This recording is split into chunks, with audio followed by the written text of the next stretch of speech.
Hello, welcome to another edition of That Millwall podcast. Today we have another Who Are You with Millwall supporter David. David, thanks for getting up at your time. How are you? Very well, thank you. Probably would have been better if we got the 3 points against Luton, but just back from the den. So yeah, all good, thank you, all good.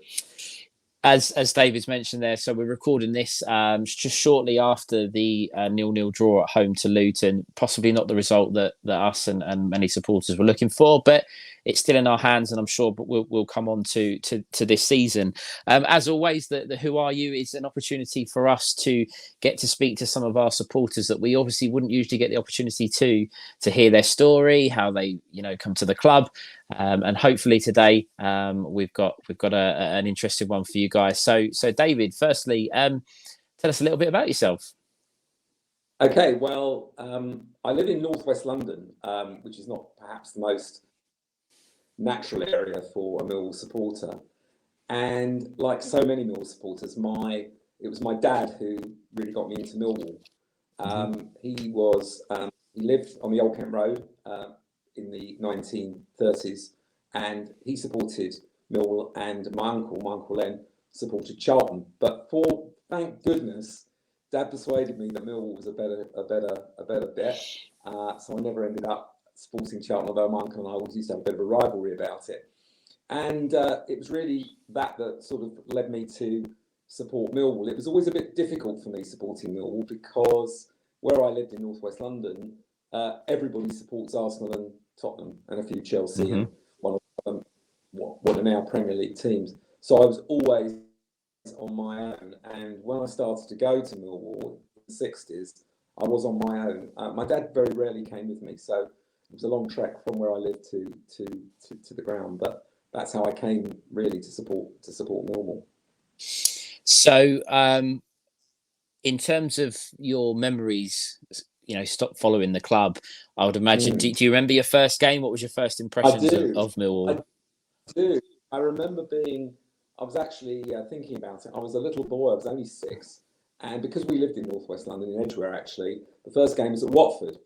And I'll have to confess, Stephen, that I had to cheat because I had to go back and have a look just to check that my memory of this was correct. But in 1958, we played at Watford and we drew 1-1. I remember going as a very small boy. I was only 6 with my dad, and a winger called Joey Broadfoot scored, and we got a draw. And I remember that was my very first impression. And in fact, coincidentally, I took my son to his first football game at Watford, although unfortunately it wasn't against Millwall. So Watford was probably one of the nearest grounds to where we lived. But that was the other. And in terms of obviously first game being quite strange, first game being away from home, I think that's the first time I've actually come across that, which is right. Quite interesting. Yeah. Do you remember your first game at the Den? The game I remember, the first game I can remember at the Den really clearly was when I was about 12, and I went to the Millwall Spurs Cup tie, 1965, which was January. Right. Except that, I have to confess, I didn't go to that game. I started going to games in that season, but I have no recollection of which was the first one. But that first game, that game in January 1965 was was an amazing match. We just got promoted to the old second division, I think it was, and it was a complete sellout at the Den, and we had to go down to the Den on a Sunday and queue up for a ticket, and the queue went on for miles. So I went down from northwest London, got my ticket. It was really triumphant. When I got back, my dad said, "You can't go to the game." And I said, "What do you mean?" He said, "It's going to be an absolute nightmare. There's going to be people crushed. It's going to be terrible." And I was only 12 or 13 at the time, and so in those days, you did what your dad told you. Absolutely. And I never went to the game, but I did go to the replay because we drew 0-0. I went to the replay at White Hart Lane, which was shockingly overcrowded. There were 60,000 people at White Hart Lane that night, and we lost 1-0. But that season was the first season that I started to go to the Den on my own. But I was only 12, and nobody went with me, so it was quite a journey. But I can't remember the very first home game. Never mind. And obviously, the old Den as it was. A lot of people have a lot of memories, a lot of stories. Yeah, Firstly, where was your position? Did you have a regular spot? Did you move around? What was your yeah. preference? Well, I moved around. I moved around a bit. I used to stand sometimes just by the halfway line on the. The trouble is, it's such a long time ago. I can't remember which stands were which, but there was like a main stand, and then for a while they had a family stand on the other side. But before then, you could walk from one end of the ground to the other. I don't know whether anyone's Mm, told you that. You can actually walk round. So people used to go start at one end of the ground, and you could walk to the ground, the side we were, hmm the end we were kicking in.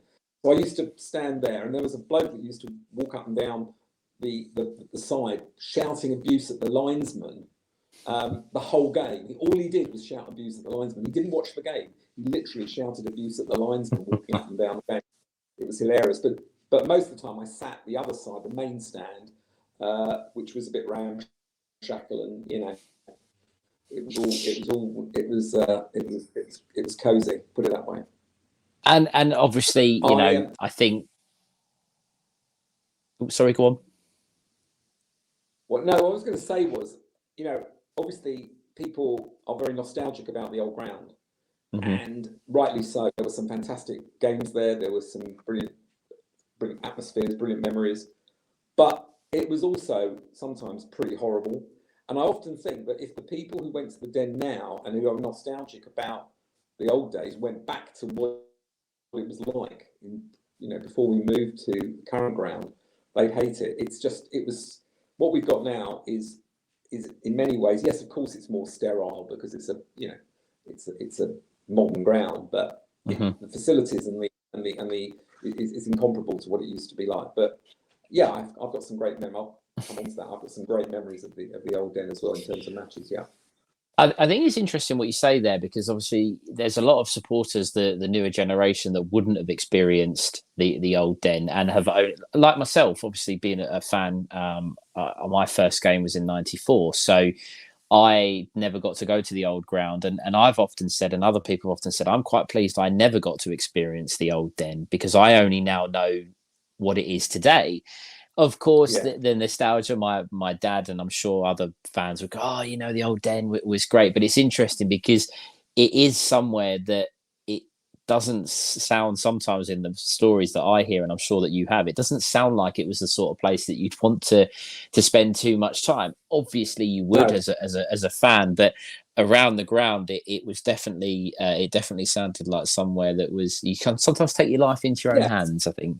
Definitely. I mean, that was well. Of course, that was the great. We held in the '60s and seven. Sorry, in the '60s, we held the longest unbeaten home record until hmm Liverpool took it off. I think we had 50.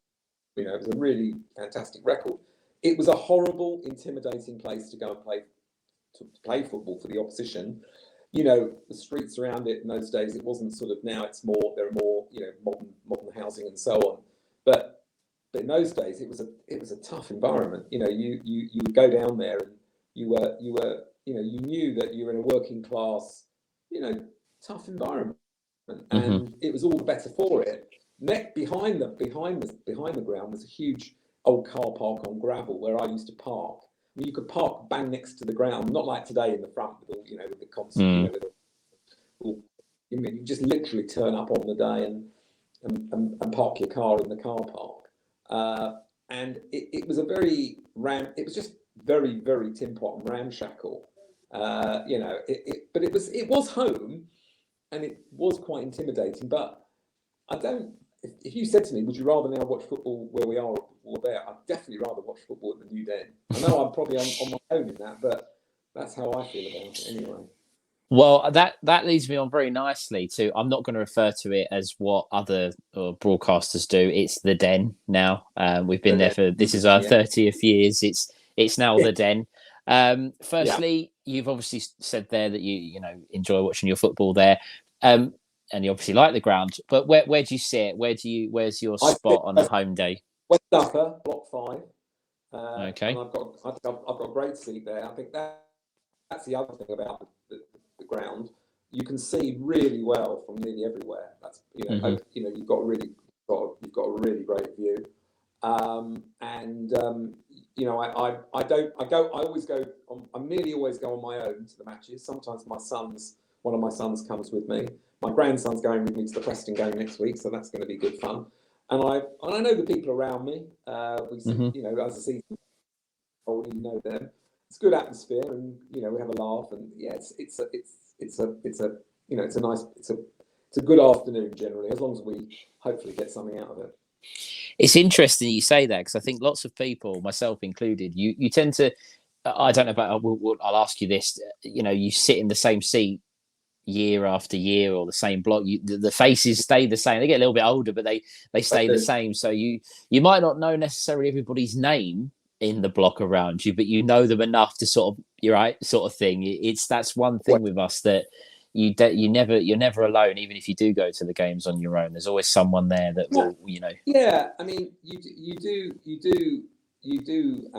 sort of meet people. I mean, about 10 years ago or more, I had to change seats though, because behind me were two people who would not stop talking throughout the whole game. I mean, when they weren't talking about the game, they were just talking about absolutely anything but the game.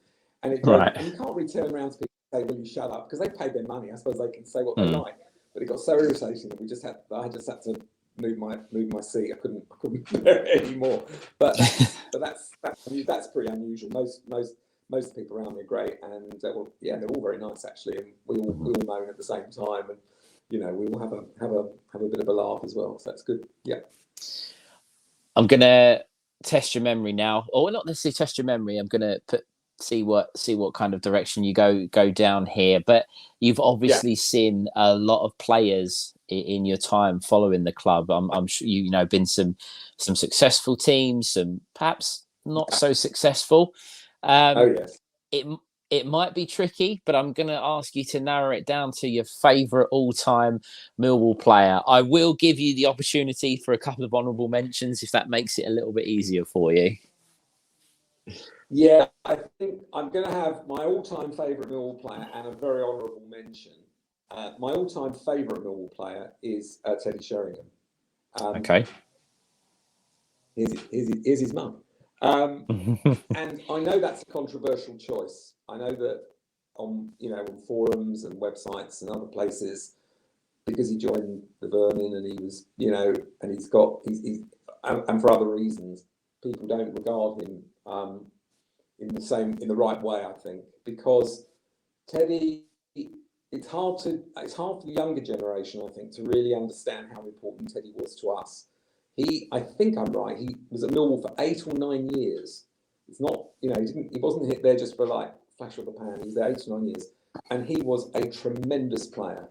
He wasn't the quickest, but his eye for goal, his heading ability, he could see a pass, he could beat him. He could really, once I beat him that easily, but he could certainly score. And when you look at what happened to him in his career after he left Millwall, he went to Manchester United, he went to Tottenham.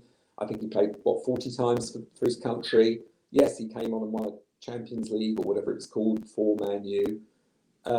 He's an amazing player, and without question, the best player I've seen at Millwall in terms of ability and contribution to the club. What he did afterwards, in terms of where he went, and the other thing of playing for West Ham and all the rest of it, is another issue. But there's no doubt in my mind that he was the best ever player that we've had in terms of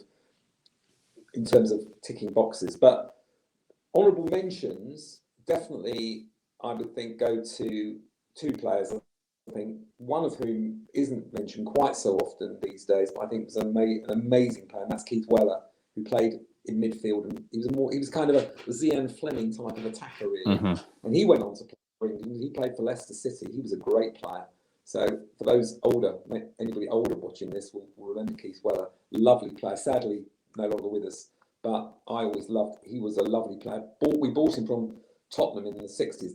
Benny Fenton bought him with Derek Possey, another good player, not as good as Weller, and he was good. And then final honourable mention's got to go to Neil Harris, I think, because he I think is an amazing man, and I think he's also been a brilliant player and also did well as a manager for us. So those are the three that I would put in my list.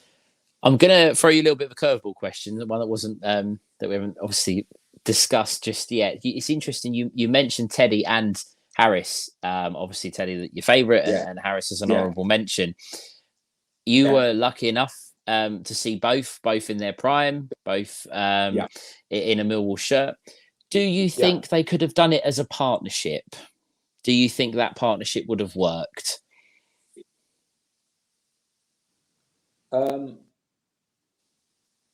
They were quite similar. Harris was more of a sort of. I mean, Harris was quite similar to Teddy in some ways.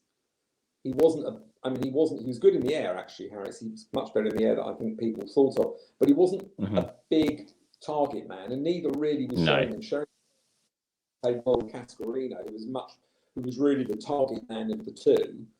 And I think Harris, when he played, because he played for a spell, didn't he, with Steve Morrison, I think. I mean, there was that was a good combination. But if you put Harris and Sheringham together, I'm not sure they would have complemented each other in terms of playing. However, they were both such good players that I don't think it would have necessarily made any major difference. I think they would have been brilliant to play together, but in terms of complementary playing styles, I think they might have been a bit too similar, I think, in some ways. I mean, yeah, that's probably how I'd put it. I think you're right there. I think from what I've seen and what I know, they both had foils in obviously Cass, and Harris had, your Paul Moody's, your Steve Morrisons. They had other players that helped them be the strikers that they were. But it's just interesting that the two of them. It would be great if you could see it. Obviously, we never will, but it would be amazing to have seen if those two would have been able to do it together. But But moving on again, I'm very interested to hear the answer to this, because I have an idea what you might say. Favorite all-time manager of the club? Well, it's an interesting one, because I have to say John Docherty, because John Docherty has done something that no other Millwall manager has done, and that's got us from second division to playing the top tier. Now, we in the year we got, people forget, the year we got promoted, at least one national paper had us tipped for relegation that year, and people forget that. And also people forget that the year or two before we got promoted, we were terrible, absolutely terrible. I mean, I remember going to a game. We played Brighton. I think we won 3-1. I think was it Jerry Armstrong, an old Watford player, played for us on loan or something and scored a couple of goals. And I thought we were terrible, but we managed to win. And afterwards, I think Docherty said that was the best game of the whole season. And I remember thinking, oh my goodness, if that's the best game of the whole season, goodness knows what we're in trouble. Then we're in real trouble, yeah. And then we bought a couple of players in, bought 3 or 4 players in that summer. Steve Wood, Tony Cascarino, we got Kevin O'Callaghan back, and George Lawrence came as well. And we managed to do really, really, really well that season. Very unfancied, and Docherty got that team into the top division, and that was an amazing achievement. We went to Elland Road and won 2-1 or 2-0, I think, with Hurlock scoring a really good goal. You can't knock that. Yes, we've had. I like Kenny Jackett. I thought Kenny Jackett's a very good manager. I think he rescued us at a terrible time in the club's fortunes. I think that he did really well. I think Harris also rescued us when we were in difficulties, but then I think ran out of steam, and I think being the man who walked away from the job when he realised he had run out of steam, and that takes a lot of courage, and I've always admired him for that, because he took the decision for the benefit of the club as much as himself, and that's a fantastic thing to do. Yes, the football got a bit tedious by that stage, but he was working with very limited resources. So I think the Docherty was number one. I think really, yeah. It's interesting with Docherty, because he is the only man to do it, and that does give him a lot of weighting behind that question. He took us to the top division. Do you think that it's very close to being a successful league season this year? If if Gary Rowett was to maybe do the unthinkable and get us up into the Premier League, obviously first time in the Premier League, second time in the top division, do you think that supporters down the line would hold him in the same regard as Doherty? Do you think that would be a similar yes, I thing? think they would. Yes, I think they would, because that feeds into one of my sort of bugbears about the situation, about what I like all supporters. You know, I've got a particular bugbear about the state of football at the moment. And if Gary Rowett manages to get us into the top tier, the Premier League, then I think that is in many ways, well, certainly it's probably better than Doherty's achievement, given the disparity now between the teams at the top of the division and the teams at the bottom, which didn't exist to the extent that it does now. In 1987, or whenever it was, you know, it was doable. I mean, you know, smaller teams did used to go up on a frequent, but even Leighton Orient went up in 1960 to the top tier. I mean, it wasn't unheard of for Carlisle did it. You know, it was doable. Now it's really, really difficult. Yes, I know Blackpool did it, and I think Barnsley did it. So you know, you do get the odd one, but it's pretty difficult. Very, very difficult, I think. It's interesting because I'm of the opinion that I've never been against Gary Rowett. I've never been a Gary Rowett out sort of part of that kind of mob, if you will. But I always feel like he's battling the tides a little bit constantly, and it's interesting because you know, if someone takes you to the top division, I personally think he should be held in the same regard. It's interesting you think he will. I think there's still some doubters that that perhaps might not hold him in the same regard.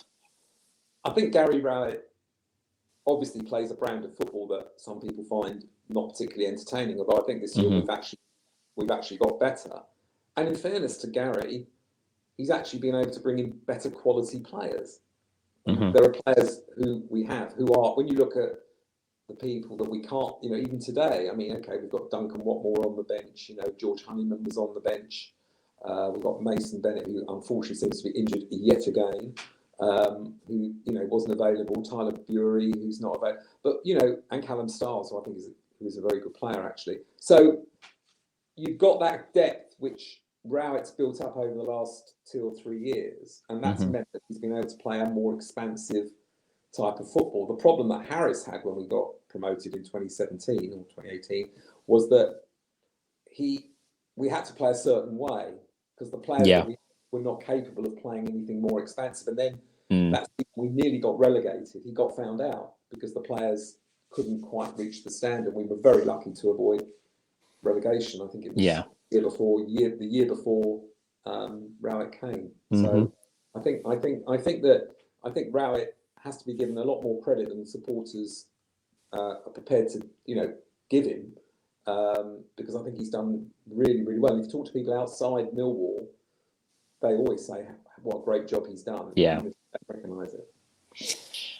I'm going to take this into a little bit of a strange turn now. I'm going to combine two questions, and this is very difficult. The first part, the worst player you've seen play in a Millwall shirt, and also the worst player that you've seen at the Den. So that it could be the same player or from an opposition. Well, I'll take the second part first. It's always really, really difficult because I don't take an awful lot of notice of the other team. I know that maybe I shouldn't mention it on another podcast, but Nick Hart in Acton Millwall, when he does his reports, always refers to their number 9 or their number 22, and he never gives them a name because he's not that bothered, and neither am I. So I tend not to really notice if they have a howler or whatever. I suppose I might notice if the goalkeeper's throwing the ball in the net or something. But as far as bad players on our side are concerned, I mean, where do you start? I mean, I was thinking about it. I've got 2 favourites, one of whom I feel a bit bad about putting in, and that's Andrew Iger, who played in goal for us, and I had to look this up, played in goal in 1996 to 1997. He played against us, I think, one match he played. We played I think we were playing Peterborough at the Den, and I think we got beaten 3 or 4-0, and he had to come on at the last minute. I think somebody got injured or something, and he played. He was absolutely, it was like, I don't know really, it was like I went it was like somebody in the crowd had got into goal and put the goalkeeper gloves on and played. And it was just embarrassing. It was I think it was one of the most embarrassing performances I've ever seen. And so poor old Andrew Iger, who I think went on and played a couple of games for Watford, is definitely up there. The other player also is a goalkeeper, and that's Pat Cuff. Oh my word, what a terrible goalkeeper. He played 42 times for us in 78, 79. And it was a disaster. You remember that Jordan Archer season where Jordan just basically let Yeah. It was like that, but worse. It was like that, but worse. And we got relegated that season. And the last game, talking about the old den, the last game was against Preston at home. And I had to look this up because I didn't. Do you know how many people at that game? 2,833 people attended the den for a home league game against Preston. So it shows how bad it was. But I would go Andrew Iger and Pat Cuff.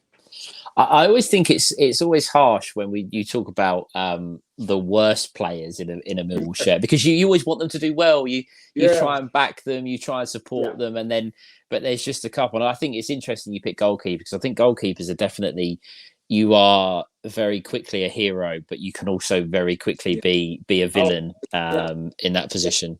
I mean, everybody talks. There are so many. I mean, what was it? Gary Taylor Fletcher. I mean, he was just. I mean, beyond dreadful. I mean, and then I think is it Noel Wilkinson that played for? I mean, awful. I mean, just players that you just wondered. I mean, when Taylor Fletcher came, I don't think he could fit in his shorts. I mean, I don't know. It was the most. He was truly awful. He was one that looked like he'd won a competition to join the squad, and picture at the training ground and get your name on the programme and things. That was one that that name crops up a bit. Because Holloway had him at Blackpool, hadn't he? He was desperate at that stage, so just brought him in as a kind of just to get him, just to get something, just to get somebody in the team who I thought he thought he could rely on. But he was pretty awful, actually. Okay, we're gonna test a little bit of memory. I imagine there's possibly a lot of answers you could give to these at the next two questions. You might have the same answer for both, but I would imagine that there may be a difference between the two. Over the years, what would you say is your most memorable moment involving Millwall? I think, I mean, I'd love to be original and tell you about some like 3-0 win at Grimsby or something. But the truth is, there are two completely standout moments for me. One, I was there, and one, I wasn't there. Well, actually, there are more. I've got so many, but the main one, of course, is the FA Cup semi-final at Old Trafford. Mm-hmm. I was lucky enough to go with my two sons and another friend who supports Millwall, and that was an incredible day. I never thought in my lifetime I'd see that happen, that we would get to an FA Cup final, and it was truly astonishing. In fact, we were talking about it, Mike, because of course we just had the 04 anniversary. Of course, yeah. And I was just talking to the people we'd gone with, my son and the other people that we'd gone with, and when we left the stadium, I don't. Because were you there? Were you there? You must have been old enough. I was. How old was I? 13 years old. Yeah. But when we left the stadium, we were all stunned into silence. I think the enormity of it was so much. We walked away, and then we got in the car, and then we turned on the radio and said, "This year's cup final will be between Millwall and Man United." We started cheering. It was it was such an extraordinary it was like an out-of-body experience, practically, to go up to Old Trafford. Was yours the same? Did you feel the same? I'll be honest with you. I think it was just my era growing up watching football. Nearly everybody supported Man United and Arsenal. They were the team. Do you like football? Yeah, you just support Man U. It was just, that was who it was. Yeah. And you'd say to people, "Oh, I support Millwall," and you'd get the looks and hooligan and this, that, as I'm assuming you probably have throughout your all throughout my life, all the time. Throughout your life. But the cup semi-final was just it to me, that it was our final.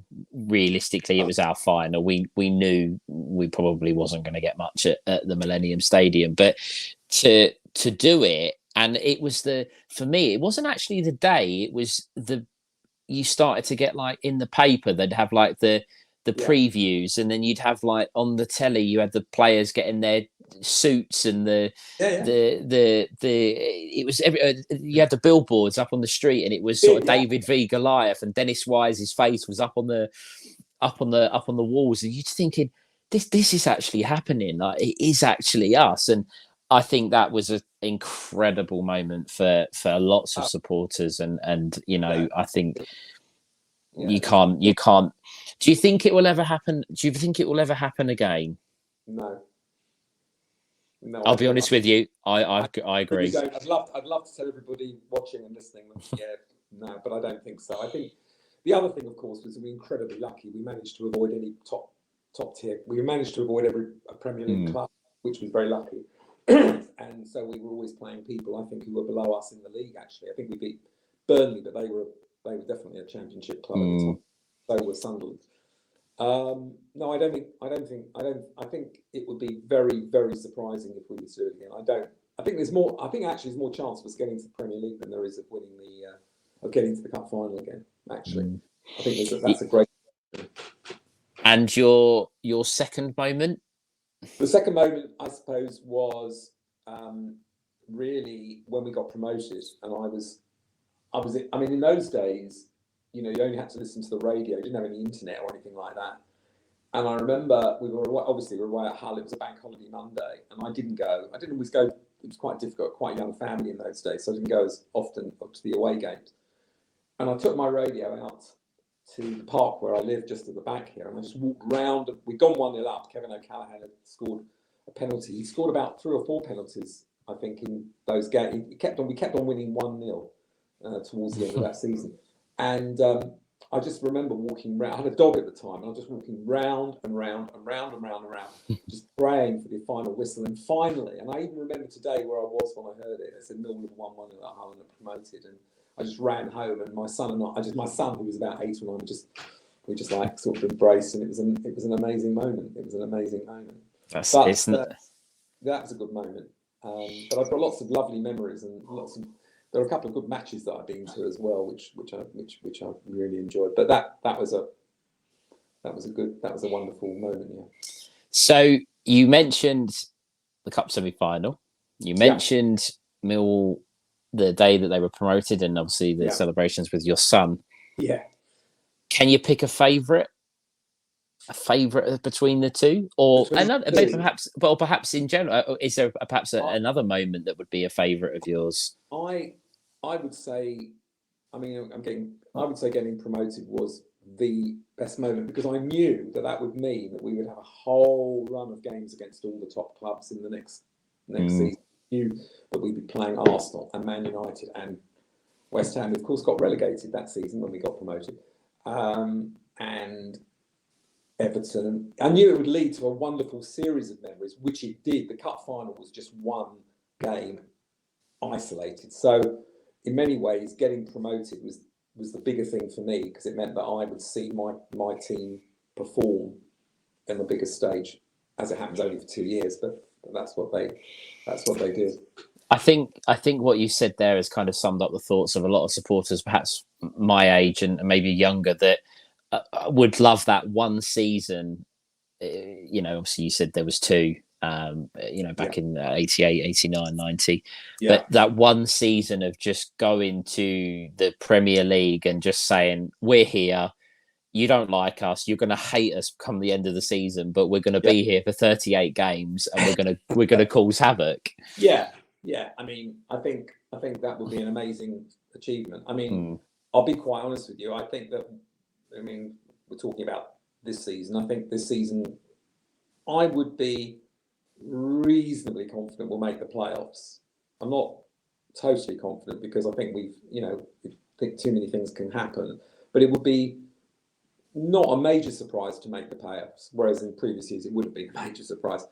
But I don't think we're really good enough at the moment to go up. Not because I think we just haven't got the strike power, and I think we just need a bit more. We need a bit more guile, to be honest. Great, very good team, but I think we would on this current team would really struggle. We need quite a lot. Having said that, of course, you get more money and you do buy new players, and so it changes. But I think we would definitely struggle at the moment. And I think, funnily enough, we're about a year behind Luton.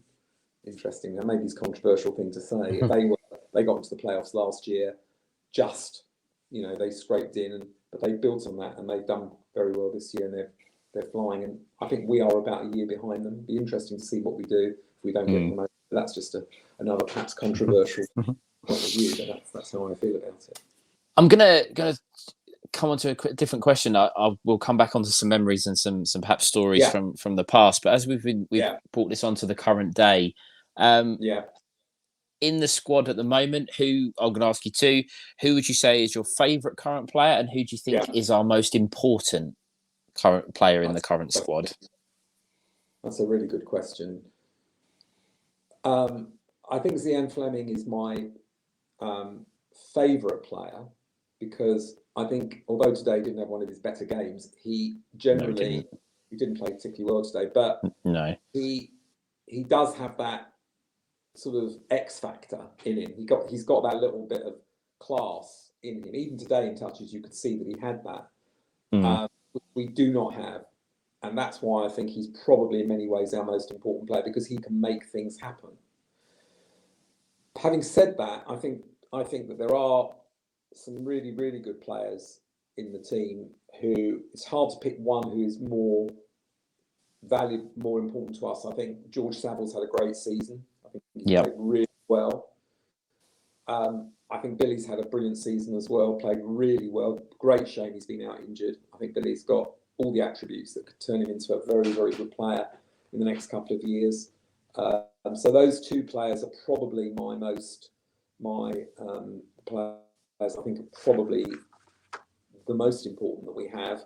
But having said that, I've got nothing but admiration for Tom Bradshaw, because that bloke, honestly, he gets so little. I mean, when he's not huge, and he gets the ball punted up in the air. He's often confronted by great big 6'3" defenders, and he's feeding off scraps all game, and somehow seems to make things happen. So I think he deserves a lot of credit actually.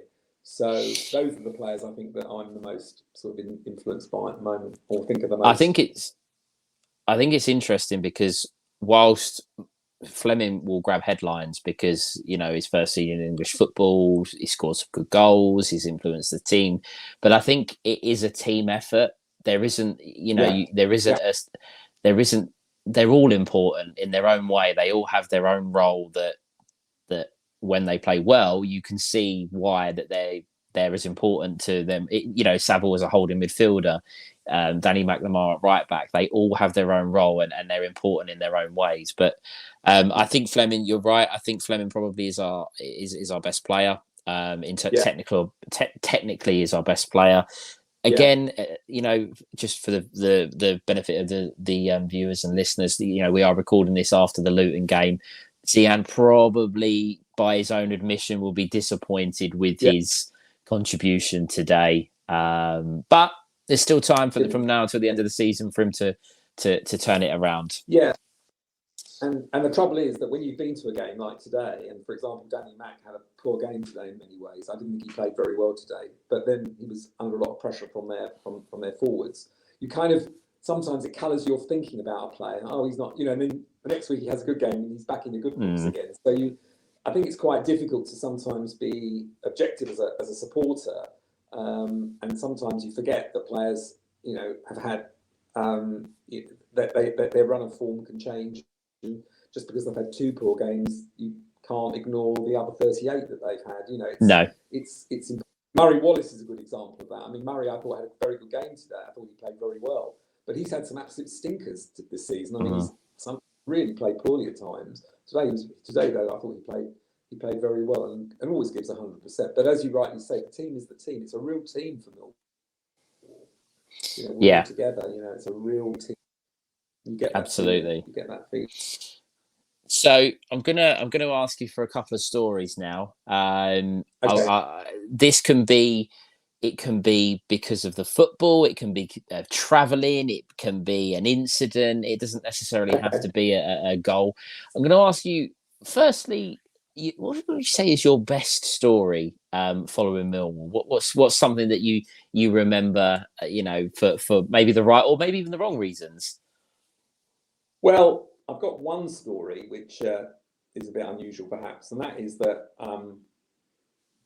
back in the 80, I've got it written down because I never remember, 89 season, September, in the 89-90 season when we got relegated, I happened to know a Manchester United director, and he knew I was mad keen Millwall, so he invited my son and I to go up to watch Millwall play Manchester United in the director's box at Old Trafford. So we went up on the train, Adam and I, and when we got there, he was very nice, and he said, "Oh, I've got a bit of a surprise for you." And I said, "What's that?" He goes, "I've got someone to come along and show you around the dressing rooms and have a little chat with you." And I said, "Oh, that's nice." So Adam and I went downstairs, and there was Alex Ferguson. Oh wow! This was about an hour before the kickoff, and he took us around the dressing room and he showed us the different pegs, and he asked us who we supported and who we liked and who we didn't like. Shook my hand, and he then went off and gave his team talk to the team, and they came out and beat us 5-1. So it was an amazing thing, and I can't imagine that in 2023, Pep Guardiola or Jurgen Klopp coming out and going around a dressing room with the opposition supporters. So that was really quite bizarre. It was really nice, actually. He was very, very friendly. So to be fair, I mean, I think he was only in his second or third year at Old Trafford. He hadn't won anything with them at that. Oh no, he won the cup, I think, but he hadn't got a major. He wasn't the icon that he is now. No. But it was a very unusual situation. So that was one story. Other stories, I haven't got that many. I mean, I've been to obviously some great games. One of my memories was going to the Arsenal Millwall FA Cup replay at Highbury, and I went there in a box actually. I didn't go with the away supporter. Someone I knew, because I know a lot of Arsenal supporters said, "Oh, you can come in our box." Anyway, we won. You probably know we won 2-0. Mark Kennedy scored an absolute screamer in the last. And I looked round at that point, and there was literally nobody in all of the boxes apart from me and one other Mill supporter who was in the other box. And we were laughing, when he scored, we were jumping up and down and shaking our arms and sort of smiling at each other. So that was good. And I did get a big kiss from someone at one of the playoff finals. I think it was when it wasn't when Steve Morrison scored. It was I think it was the earlier one when it was against Swindon. Robbo, yeah. Robbo, yeah. And I was in the thing, and then some complete stranger just grabbed me and gave me a big hug. I mean, that was quite surprising. But no, that was good. But one of my best games, one of the best games I went to see, and I think this may have been mentioned, but it was a league match in 1990 when we played Sheffield Wednesday. Sounds a bit odd. They had a fantastic team that year. It was the year after we got relegated and we got into the playoffs that year. We ended up 5th. This was with Bruce Rioch. We were 2-0 down at half time, and they had played us off the park. They had completely annihilated us. It was 2-0. It might have been 6. So everyone applauded them. Everyone, that's it. We came out. I don't know what Rioch told them at half time, but we absolutely thrashed them. We won 4-2. And it was one of the really amazing games. And the extraordinary thing was that about 3 months later, we played them in the cup at the Den, and the score was 4-4. So we had an amazing time. So those were probably some of my. As you can see, these are quite old games, so they go back.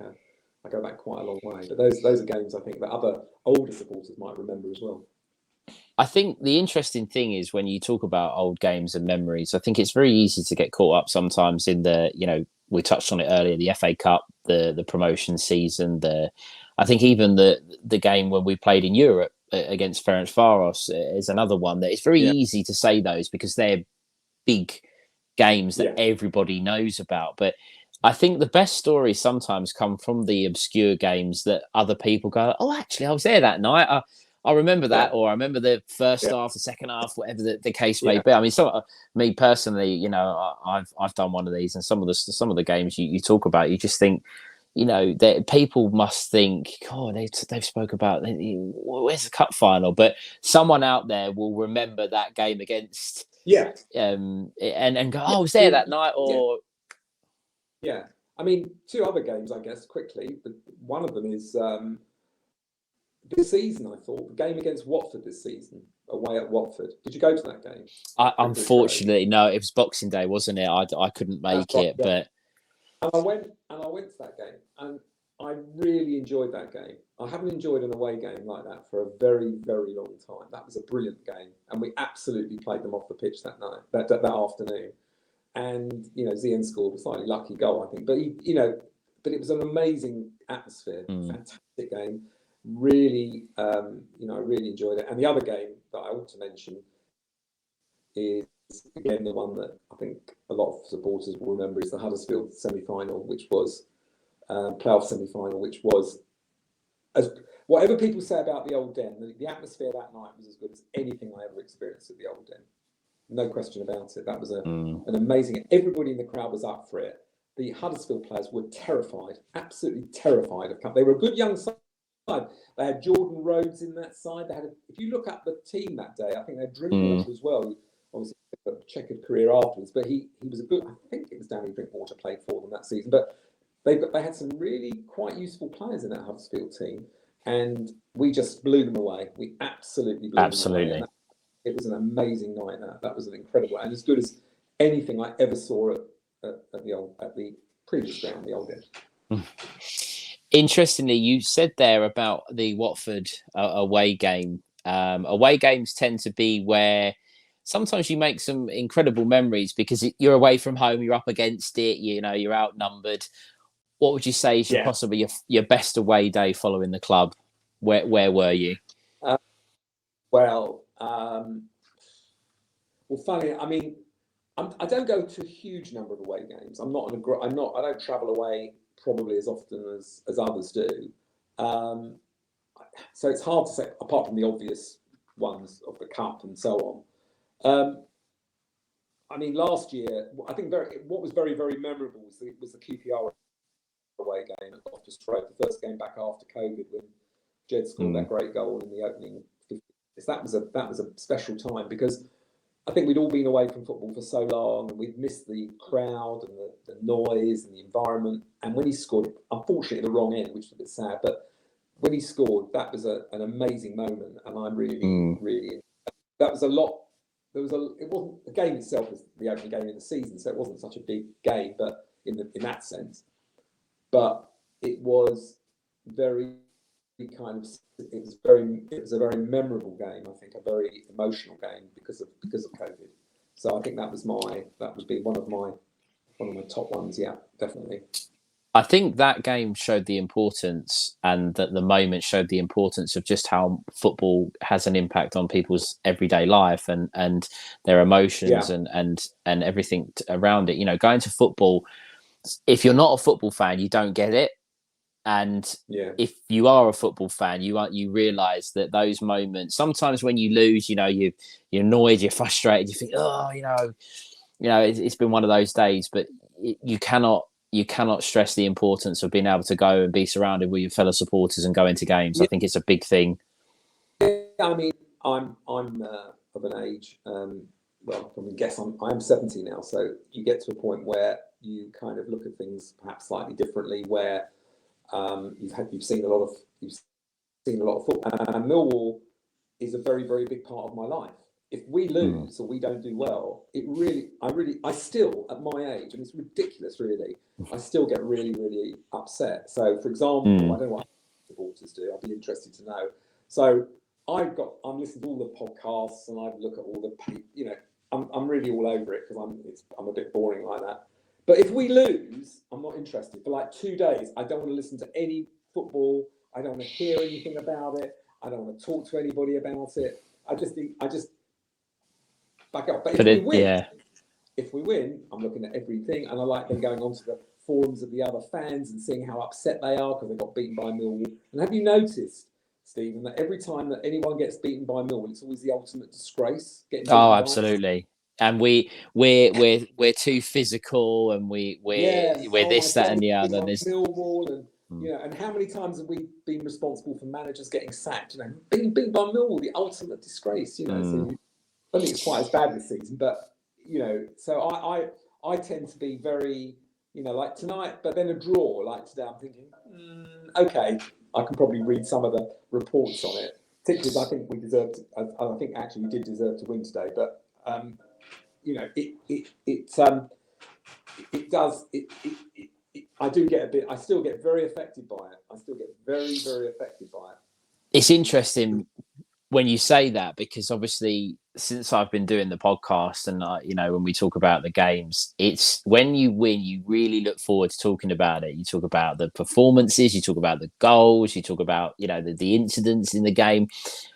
When you get beat, and you still have you still have to do the show, you still have to talk about it, and it's kind of like, Oh yeah. right, fine, we'll do it, and we'll sort of gritted teeth, and you have to try, and you have to try. Myself, I don't really. If Millwall lose, I won't watch the highlights back. I won't watch any of the things like that. Maybe unless we've scored an absolute Absolute world. worldie, yeah, I'll have a look at that. But no, I think, as you say, it impacts people differently, and I don't think it matters how old you are, how young you are. If you get the Yeah. Millwall bug, or any club, but for us, if you get the Millwall bug, it really does shape your weekend, win or It lose. does. I mean, I reckon we lose on a Saturday.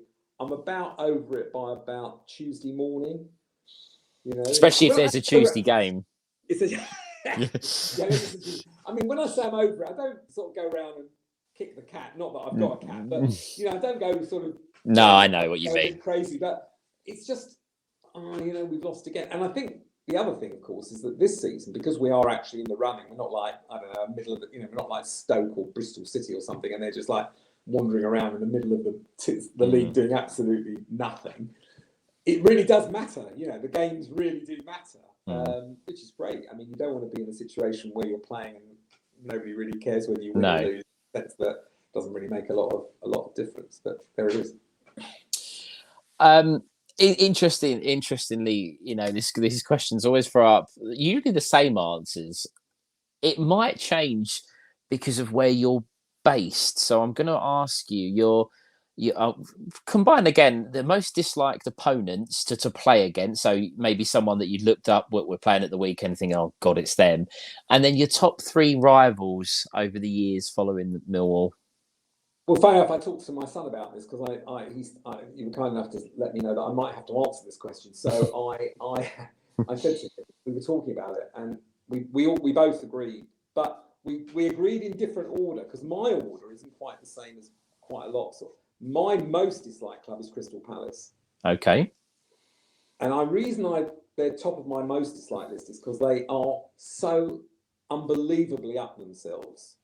They just really rate themselves as being something that they're not. They haven't really achieved that much in their history. Okay, yeah, last 10 years they've been in the Premier League or whatever it is. That's good, well done. And they've got to the old cup final. Yeah, but they're not really. I mean, they're just. It's just everything I dislike about football's Crystal Palace. I really don't like. Second is West Ham, obviously, but with West Ham, although I always look at it, it's lovely they got beaten 5-1 by Newcastle the other day. It's a kind of different thing. I suppose 2 things really. One is that they are a working class club in many ways, as we are. So there's a shared sort of background. I know a lot of supporters will probably kill me for this. And secondly, there have been occasions in the last few years where we've done things together, like I think with Isla Kate and 1 or 2 other fundraising things, and we've shown that football sometimes is bigger than these rivalries. Having said that, I love when they lose. I'd like nothing better for them to be relegated. I'd like nothing better for us to be in the Premier League and then to be in the Championship. So that's it. The third one I've thought about a lot, and it is Charlton. Now, part of me doesn't want to put Charlton in because I don't really want to actually even recognise Charlton as a rival, because they are so off the radar now, thankfully. But on the other hand, I have to confess that I do like it when they lose. I think they lost today, did they? I think they might have lost They today. did, and also it was John Marquis that scored the goal. Oh yes, it was. Against. I saw the goal. Yes, Yeah. John Marquis scored it. Yes, yeah. Lewis and John scored the goal. So I like it when they lose. So I would have to say that from my point of view, those are my three top sort of hates. As far as disliked opponents, oh well, I mean, there are some teams that always seem to come to the Den and do well. Barnsley, how many times, apart from last year, we did beat them actually, but when they got relegated, but every single time Barnsley come to the Den, there always seems to be a blooming, they seem to get something against us, even if they're not playing very well. So they're one of my pet hate teams. Never happy when never happy when we play Barnsley. No. But yeah, that's the sort of those are my kind of things. Yeah. Just a couple more questions for you. I'm going to change the order just slightly. I'm going to end on something a little bit different this time. But over your time following the club, you've seen us probably play in many shades of blue, many different kits, many different looks. We spoke obviously off camera that sometimes it's about supporting the team. They could be wearing whatever colour they like. Within reason, not the certain team's colours, but if you had to sort of narrow it down, was there a shirt or a kit that sort of sticks in your mind as one you thought, I like that one? I like the white one, the all white one. I think partly because I think we got promoted. I like the ones where we do well. I think with the white one, I think we got promoted at least once from the old third division or the old League One.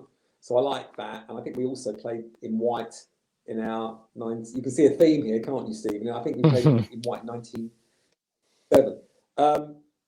The other one, which is also a bit more controversial, I like the stripe actually. We played the stripe. I like that. That was quite unusual. The other thing I also don't. I'm not a great lover of this very dark blue that we play, and I would like to go back to a slightly more. A slightly bluer blue and more royal blue than not royal blue. You know, the shade is very dark. I know we changed it when I think in our centenary year, or I can't remember. Not centenary. We changed it about 10 years ago, I think. But I quite like a lighter colour. But I'm not, as I said to you off camera. I'm really not phased particularly by shirts. It is wearing the shirt that's more important than the colour of the shirt. And just a final question for me. We'll come on to another topic just after. But past, present, future. You can answer it 3 in 3 or 2 or just one. If you could change anything about the club, firstly, would you have changed anything, or is there anything that you perhaps maybe in the future think if you could stop it now, what would you say? I think, well. There are 2 things that spur me on. I think the club, just want to say that I think John Berylson's been a fantastic chairman to this club. Absolutely. And I think that the amount of money he's invested in it and lost really is amazing over the last, 15, 16 years or however long he's been doing it. And for him to put money in the infrastructure, particularly the training ground, the new ground at Sevenoaks, I think is fantastic for the club and a real plus because I think Calmont Road's a bit old-fashioned, and I think if we've got pretensions of being a bit like like when we move to the ground, I mean, we need to be in a ground like we are now in order to compete. Players come to a ground, they come to a club, and they look around and they want to see something that's a bit more impressive than a couple of old ramshackle buildings and a fallen down stand. So I think that's really important. And the same does apply to the training ground. So that's a really good thing for the future. The thing I alluded to earlier that really annoys me is parachute payments. I think that's my big bugbear, really, because I know why we have them. I know that clubs going from the Premier League need to soften the blow because they can't afford to pay the wages in the same way that they did when they received Sky money. But it's such an uneven playing field. It's so difficult for a club like Millwall. Which is why if we don't get promoted, I'd like something like Luton to get promoted or Coventry, because they are clubs that have had to do it the hard way. Obviously, I want us to get promoted. I want us to be the best club, and I don't hold any particular favours for Luton or any of the other clubs. But what I mean by that is I feel that clubs like, Burnley have come down and they've got, players on their bench that would cost more than our entire team. Watford the same. I mean, Watford. Frankly, it's disgraceful what they've done when you what the talents they've got. So that would be something I'd want to change. I think parachute payments create a big problem. As for Millwall, I just hope we don't move. I don't want. There's some rumours all the time of going off to some sort of some place in Kent. I think we do. There are obviously the people don't live next to the ground in the way they once did. I never have. But it is where we are, and I think if we moved, we'd lose our heart. Actually, I think we'd lose what Millwall is about. And Millwall is a really unique club, a really unusual, unique club, and I'm very proud of it. Actually, I think I'm very proud to support Millwall. People always, particularly where I live, because it's an unusual club to support. Oh, they're all hooligans and you left your number at home and all that kind of nonsense. But I'm very proud of the club. I think the club's done some great things, and it's it's a good club. It's a fantastic club to support. Absolutely, I think I agree. I think the training ground move is a very good one. I think as well, especially with it's a catchment area for players, and we see a lot of players that seem to be in our under 18s, and then all of a sudden they disappear, and they piss somewhere else, going for sort of 20-30 million. You think what's gone on? So I think that's important. I think you're right. Moving the club, everything away from sort of South London and coming away from the roots would be an issue. I think it would cause a rift between the supporters as well. And I think we need the supporters on side to be successful. Rowett alludes to it. I'm sure, there'll be plenty that might sort of, might fall out of love with it a little bit if that was to happen. But we're gonna sort of come on to the final thing here. Obviously, we've been through some memories, some great. I'm sure some of our listeners that maybe people that haven't experienced the older players will be fascinated, and people would have been remembering, as I said, that Sheffield Wednesday game or watching Teddy and players like that. But I believe you're involved in a trip involving Millwall. If you'd like to tell us a little bit more about that. Yeah, the Millwall Community Trust is organising for the second year a trip to a school in Nakuru in Kenya, where it's the Jubilee Academy, where I think it's about 10 of us are going to go this year to either be helping as teaching assistants or help build or rebuild certain classrooms. Given that my building skills are somewhat limited, I'm more on the teaching side. But it's just an example, I think, of the great work that Community Trust does. And I'm very, very proud to be part of that. And I'm really looking forward to it. It's brilliant. And by the way, anybody who is interested, it's brilliantly organised. It's really well organised. African Adventures do it. We had a briefing session this week. I can't praise them highly enough. I haven't been yet, so hopefully it'll follow through. But so far, it's been absolutely fantastic, and I've been very impressed by it. So that's part of the good work that the Community Trust do. So very, very pleased to be part of that. Yeah. I think that's quite a fitting way to sort of end the interview. Millwall, sometimes the press and the social media aspect of things, they're on the wrong. We are on the wrong end of the stick a little bit. But there's a lot of hard work, and there's a lot of people behind the scenes, like yourself, that go out and give up your time to do those kind of things. So it's great for everybody involved. And again, just we are a great club. We're going to say that we're supporters, but we as a fan base as well, we do an awful lot that goes unnoticed. David, it's been an absolute pleasure to have you on the show. Thank you very much, firstly, for giving up your time this Easter weekend. One last thing from me before I do our sort of the outro. I think you touched on it earlier, but I'm going to ask you again. Are we making the top 6? Yes. Okay, David said it, so it has to be true.